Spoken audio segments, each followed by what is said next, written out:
Hi, it's me. Yes, me. Do you believe it? Me neither. Maybe wondering about this. I'm staying safe, but to ease my boredom, I am going to look at three of the three controllers I have already gotten for the past 5 years. Let's look at them. Alright, so for my controllers, we're going from the oldest to the least oldest. And because of that, and my AC just turned on, how amazing. So, we got an Xbox controller. This is 2 years old, and if you know me very well, yeah, it's broken. It's usable, but it's broken. If I flip this down, LT, it won't push down, like it won't go down, but like register as LT breading, yes. Pressing down, and the right stick does not work. I mean, it works if you push on it very hard, like, it works, kinda, but not really. Because I got really mad at Halo one day, so, yeah, that's the thing. Overall, this controller is wired, but it's still very good. Even though it's broken, I prefer this. Yes. Start judging me already. I prefer a broken controller to a newer controller. I know, just disregard me already. But the A button doesn't click down. Well, it kind of does, but I mean, hear the difference? Yeah. And I always kind of got weirded out by the tiny Xbox one, but that always weirded me out. Yeah. Next up, we're going to the Switch controller. Did I say controller for Switch? Because I should have meant 2 controllers. I mean, they're both one controller, and they're both 2 in 1. So these Switch controllers are $70. They cost more than an Xbox One controller. I found this controller at GameStop for $25. And I found these for $70. How?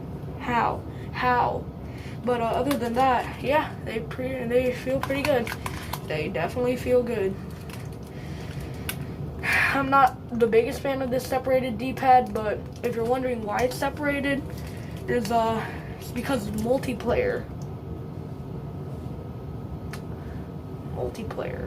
with the 2 same controllers. So basically, they built the controllers around like, oh, in Mario Kart, 2 players. We're innovative, but yeah, that doesn't work because you see this.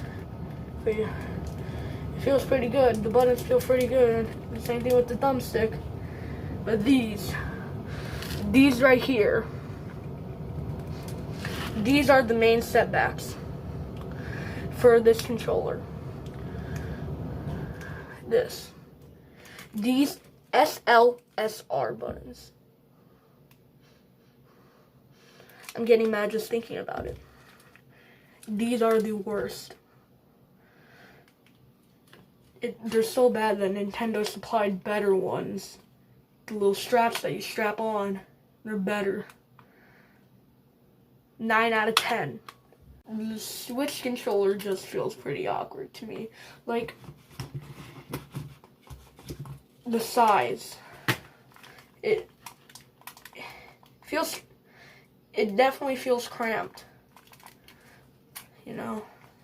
And you have the share button. You have the home button. But here's the thing, and my Switch is turned on. Here's the thing. Let's say this controller broke. You only had this one, and you want to play something sideways. Well, buddy old pal. I might be wrong. Just might be wrong.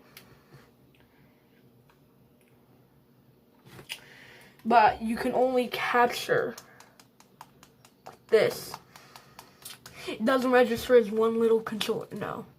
You can only capture. You can't go to the home screen unless you turn off the Switch, from what I know. So let's test this. Let's test this thing out.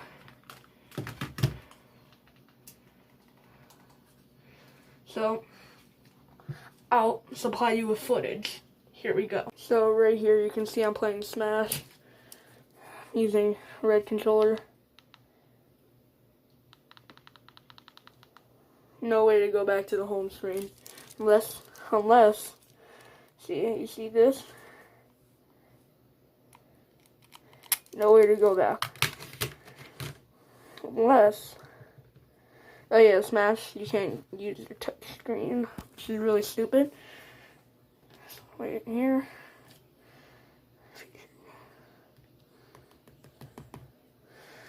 Let's see if this works.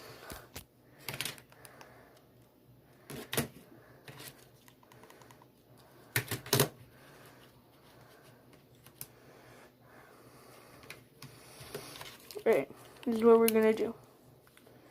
We're gonna change grip and order.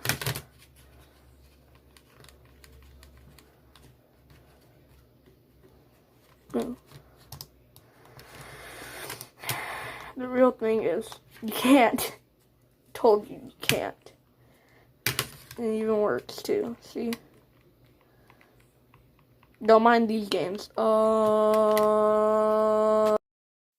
Overall, I'd say the Switch controller is incredibly cramped and small.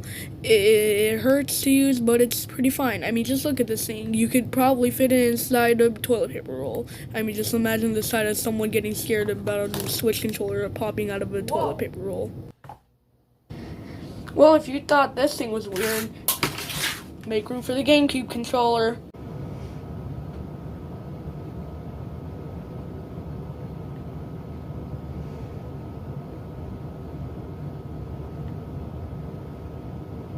Now, I will admit, this is the Nintendo Switch version, which means it works on the Switch, and it's wired, and which means it also has an L button. Yeah. So, this controller is weird. I mean, it's comfortable. It's very comfortable. I like it for playing something like Mario Kart, definitely Smash. But other games, it just kind of falls through. Especially like if you use this on the Wii Virtual Console, the D-pad. Just look at this thing. Tell me in what world is this D-pad good? It's just so mushy. I don't. And plus, if you're playing Super Mario World from the SNES on Wii Virtual Console, it's really stupid to run. See. B is to jump and Y is to run. So basically you have to be holding in this very weird position. It doesn't work. But other than that, the GameCube controller is pretty good. And these buttons just look like, oh, there's something alright. Now, it's probably why the GameCube was looked at very weirdly back then in the year 2001, because this enlarged A button just looks very weird. This Y and X button hovers around it. And this B button is very small. But it actually kind of makes sense. See, A button is the most useful button. You'd be using like the main button to jump or attack. So why not put that in the middle? Put B will be the secondary, so put this right here.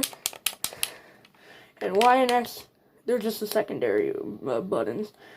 But answer me this. Just what the hell is this thing? I give the Game Sphere controller a 10 out of 11. Now, that was all the controllers I have this so far. I will definitely be getting more, and if I do get more, I will do a video on that. If I don't get more, I don't know. But the challenge comes down to this. What is the best controller out of all the controllers that I reviewed? This is this controller.